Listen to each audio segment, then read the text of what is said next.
आइए दोस्तों, कैसे हैं आप लोगों की पढ़ाई लिखाई कैसे चल रही है। उम्मीद करते हैं कि आप मज़े में होंगे, मस्त में होंगे।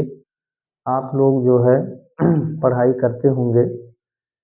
इसके पिछले वीडियो में मैं आपको बताऊं, इसके पिछले वीडियो में हमने कक्षा 10 विषय गणित प्रश्नावली 8.1 का पहला सवाल कर लिए थे।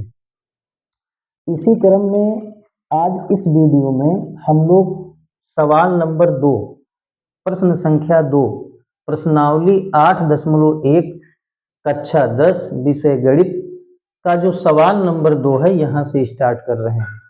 उम्मीद करते हैं कि पिछला वीडियो आप देखे होंगे, समझ में आया होगा।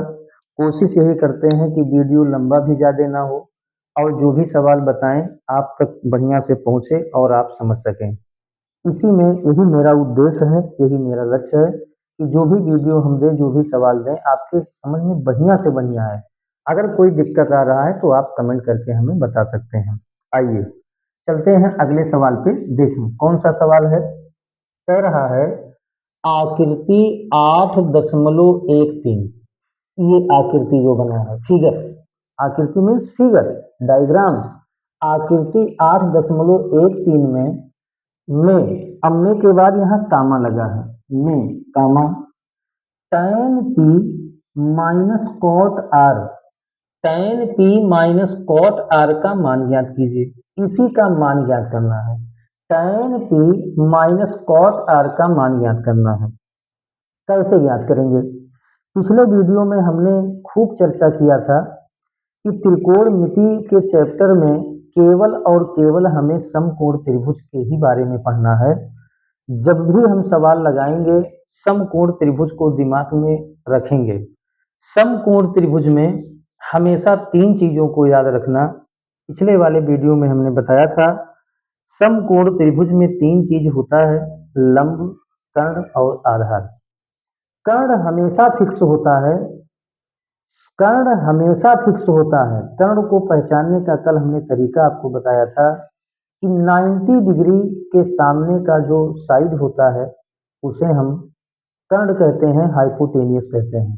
अर्थात 90 अंश के सामने का जो भुजा होता है उसे हम क्या कहते हैं? कर्ण कहते हैं। चलिए, तो tan p, अब देखो ध्यान से, यहाँ अगर आप ध्यान से देखें तो यहाँ tan के साथ में क्या लगा है? p। tan के साथ में p, p माने एंगल। किसका एंगल? Right angle triangle. माने इस समकोण त्रिभुज, ये समकोण त्रिभुज बना है, इस समकोण त्रिभुज में कह रहा कि कोण P, अर्थात ये कोण मुझे लेना है, ये कोण, कोण P, पहले ये कोण लेना है। tan के साथ में कोण P माइनस कह रहा है कॉट के साथ में कोण R, यानी कॉट के साथ में मुझे ये कोण लेना है, यानी कोण R। अब आपको पता है, क्या पता है?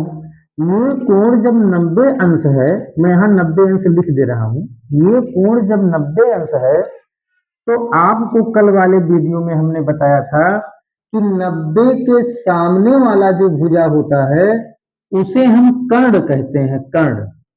90 के सामने वाले भुजा को हम कर्ण कहते हैं, फिक्स है। कर्ण कभी नहीं बदलता है। मूल कोण, लंब आधार बदलते रहेंगे। कोण को बदलने से लंब आधार बदल जाता है। बात को ध्यान से समझें। कोण को बदलने से लंब और आधार बदल जाता है, लेकिन कर्ण के जो है मान में कोई परिवर्तन नहीं होता है। कर्ण हमेशा फिक्स होता है।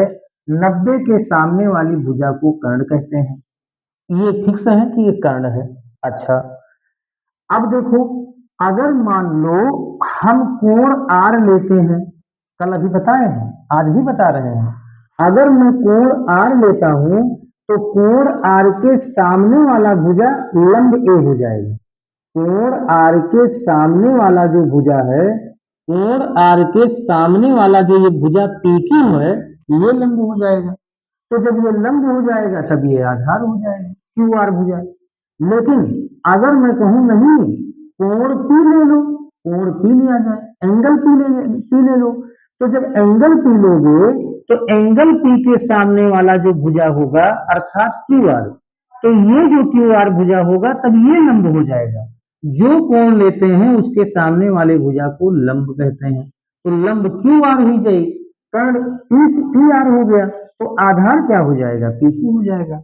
बहरहाल कोण पी लेना है और काट के साथ में क्या लेना है, कोण आर लेना है। तो कैसे लगाएंगे सवाल को, इसी का मान निकालना है। तो सबसे पहले 6 त्रिकोणमितीय अनुपात होता है, 6 त्रिकोणमितीय अनुपात जो बेसिक फार्मूला बनाते हैं, और इसको मैं एक बार और लिख देता हूं। ये फार्मूला कल हम लोग पढ़े थे। पहला जो त्रिकोणमितीय अनुपात का फार्मूला होता है, साइन थीटा बराबर फार्मूला होता है लंब बटे कर्ण। ये फार्मूला आपने सीखा था, साइन थीटा बराबर लंब बटे कर्ण। दूसरा फार्मूला हम लोग सीखे थे कॉस थीटा, तो कॉस थीटा बराबर फार्मूला हम लोग पढ़े थे आधार बटे कर्ण। कॉस थीटा बराबर आधार बटे कर्ण। तीसरा फार्मूला हम लोग पढ़े थे टैन थीटा, तो टैन थीटा बराबर फार्मूला हम लोग पढ़े थे लंब बटे आधार, लंब बटे आधार। अब देखो ये 3 सीधा फार्मूला है। टोटल त्रिकोणमिति में 6 फार्मूले होते ही हैं, उसी 6 फार्मूले से बहुत फार्मूले बनते हैं। तो साइन थीटा बराबर होता है लंब बटे कर्ण, कॉस थीटा बराबर आधार बटे कर्ण, टैन थीटा बराबर लंब बटे आधार। अब इसके अगला जो फार्मूला हम लोग लिखेंगे, इन्हीं 3 का इनवर्स, माने इन्हीं 3 फार्मूले का अपोजिट लिखना है, अपोजिट। तो साइन थीटा का अपोजिट क्या होता है, कोसेक थीटा। साइन थीटा का अपोजिट कोसेक थीटा। तो जब साइन थीटा का अपोजिट कोसेक थीटा हो गया, तो लंब बटे कर्ण का अपोजिट नीचे वाले को ऊपर, ऊपर वाले को नीचे। तो यहां हो जाएगा कर्ण और बटे क्या हो जाएगा, लंब। कर्ण बटे क्या हो जाएगा, लंब। यानी नीचे वाले को ऊपर कर दो, ऊपर वाले को नीचे कर दो। अगला क्या फार्मूला बनेगा, देखो कॉस थीटा। क्या लिखा है, कॉस थीटा। तो कॉस थीटा का उल्टा क्या होता है, सेक थीटा। कॉस थीटा का अपोजिट होता है सेक थीटा। 3 सीधा और उसी 3 का उल्टा, कुल मिलाकर के 6 फार्मूले बनते हैं। इसी का नाम है त्रिकोणमितीय अनुपात। तो सेक थीटा बराबर देखो आधार बटे कर्ण है, पलट दोगे तो कर्ण ऊपर चला जाएगा और आधार कहाँ चला आएगा, आधार नीचे चला आएगा। तो कर्ण बटे क्या हो जाएगा, आधार। और एक लास्ट फार्मूला टैन थीटा, तो टैन थीटा का फार्मूला होता है कॉट थीटा। टैन थीटा का उल्टा होता है कॉट थीटा। तो टैन थीटा का उल्टा कॉट थीटा, तो इसको भी उल्टो तो ऊपर हो जाएगा आधार और नीचे क्या हो जाएगा, लंब। यानी आधार बटे क्या हो जाएगा, लंब। अब देखें मुझे टैन पी और काट आर निकालना है, तो इनमें से चाहे जो निकालना हो, 3 चीजों का मान हमेशा पता होना चाहिए। क्या क्या पता होना चाहिए, पता होना चाहिए लंब, कर्ण और आधार। तो देखें यहां देखो कर्ण का मान तो पता है, कितना है, 13। कर्ण का मान 13 सेंटीमीटर पता है, ये समकोण त्रिभुज में कर्ण का मान दिया है। अच्छा मान लेते हैं कि ये लंब है, तो लंब का भी मान समझ लीजिए दिया है क्या, 12। लेकिन आधार का मान नहीं पता है। तो जब तक लंब कर्ण आधार नहीं पता होगा, तब तक आप किसी त्रिकोणमितीय अनुपात का मान नहीं निकाल पाएंगे। तो चलो पहले आधार निकाला जाए। तो इसी समकोण त्रिभुज को हम लेते हैं, तो ऐसे लिखेंगे, क्या लिखेंगे, समकोण त्रिभुज। देखें समकोण त्रिभुज पी क्यू आर में, समकोण त्रिभुज पी क्यू आर में देखो कामा जिस पर 90 डिग्री बना है उसको दिखा दो। तो कोण क्यू बराबर 90 अंश, कोण क्यू बराबर 90 अंश। कैसे लिखेंगे, समकोण त्रिभुज पी क्यू आर में कोण क्यू, यानी क्यू पर कई अंश का कोण बना है, 90 अंश का। इसी समकोण त्रिभुज में उस दिन हम बताए थे पिछले वीडियो में, ना देखा होगा तो देख लेना, पाइथागोरस का प्रमेय लगाओ। पाइथागोरस प्रमेय से सबसे पहले समकोण त्रिभुज के तीनों भुजाओं का मान पता होना चाहिए। अगर पता रहेगा तब तभी आप किसी भी त्रिकोणमितीय अनुपात का मान निकाल पाएंगे। तो पाइथागोरस प्रमेय से क्या फार्मूला होता, क्या प्रमेय है?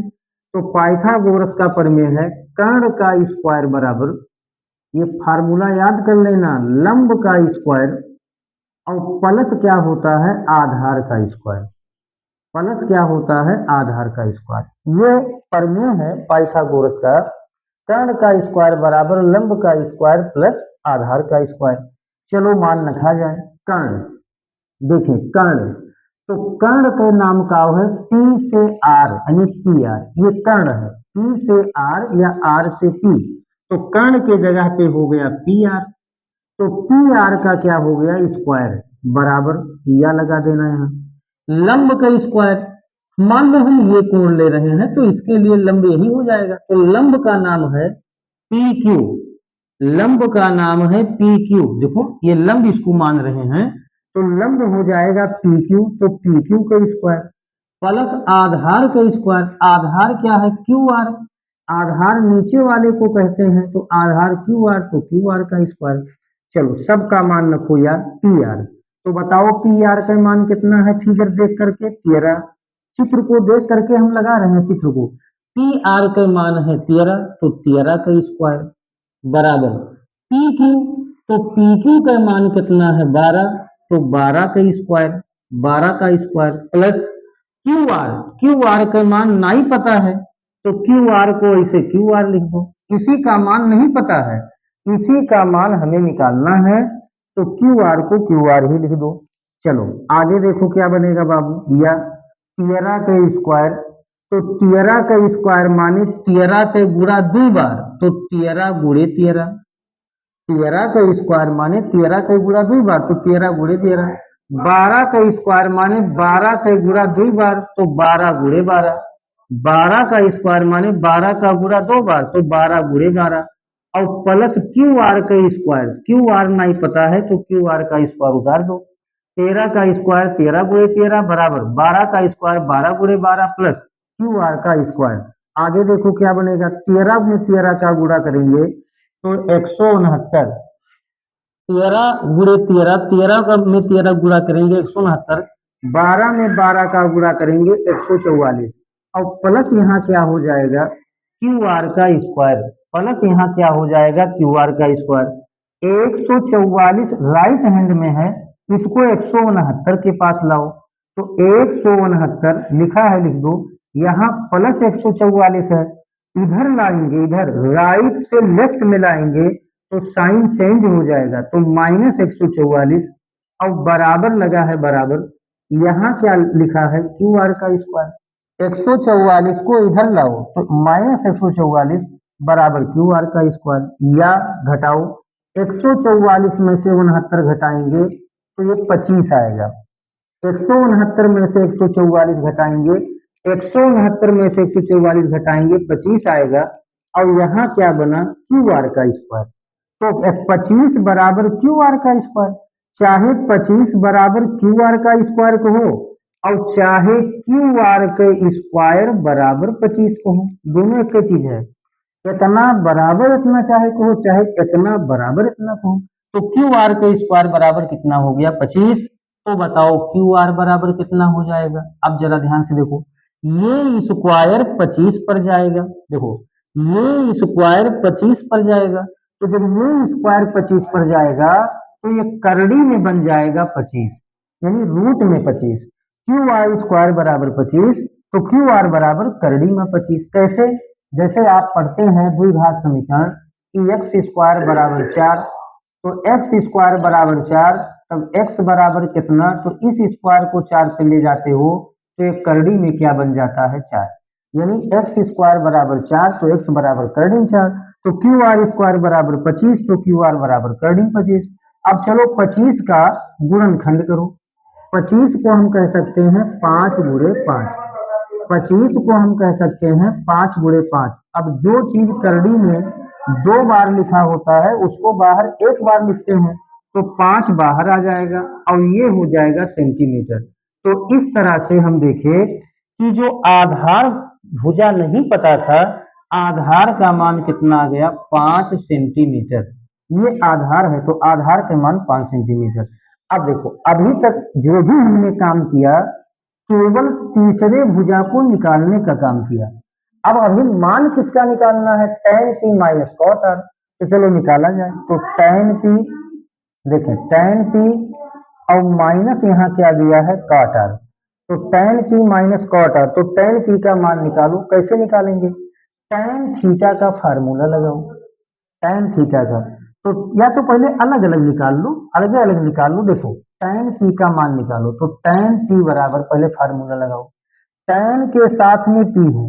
मैं बार बार कहा हूं कि फार्मूला में हमने कोण के जगह पे थीटा थीटा थीटा थीटा लिखा है, लेकिन अब मैं बता दूं कोण हमेशा बदलता रहेगा, फार्मूले में कोई परिवर्तन नहीं होगा।